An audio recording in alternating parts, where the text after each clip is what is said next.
موجود دوستو السلام علیکم۔ سعودی عرب میں تبلیغی جماعت پر پابندی۔ اس میں کوئی شک نہیں کہ مولانا الیاس رحمۃ اللہ علیہ کی جماعت دین کی اشاعت اور دین کی طرف لوگوں کی رغبت کے لیے بہت بڑا کام کر رہی ہے اور اس کا نفع عام ہے، اگرچہ اس میں برے لوگ بھی شامل ہو گئے ہیں، مگر اب تک اچھائی غالب ہے۔ پاکستان میں تبلیغ کے حوالے سے زیادہ دین کا کام ہو رہا ہے، جبکہ دیگر ممالک میں اس کی نسبت کم ہے۔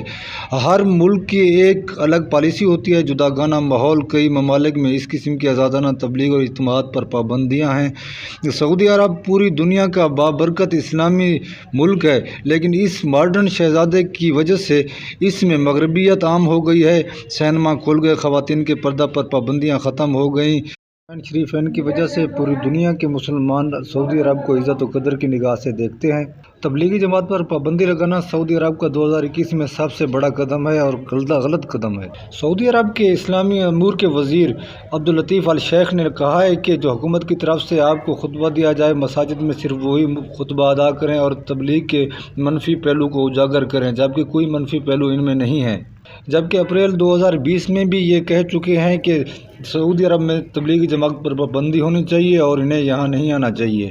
ہر آدمی، مسلم اور غیر مسلم، جانتے ہیں کہ یہ صرف دین کا درس دیتے ہیں اور اخلاق کے دائرے میں رہ کر ہر کام کرنے کو ترجیح دیتے ہیں۔ لیکن میرے معزز دوستو، سعودی عرب میں رہنے والوں کو گالیاں بھی نہیں دینی چاہیے، کیونکہ ان کی زبان عربی ہے اور ہمارے نبی صلی اللہ علیہ وآلہ وسلم کی زبان عربی تھی اور ہمارا قرآن مجید الہامی کتاب ہے، وہ عربی میں لکھا گیا ہے۔ سعودی عرب کے اس اقدام کی مذمت ضرور کرنی چاہیے۔ دوستو، ہماری ویڈیو کو لائک کر کے چینل کو سبسکرائب کریں۔ ملتے ہیں اگلی ویڈیو میں۔ اللہ حافظ۔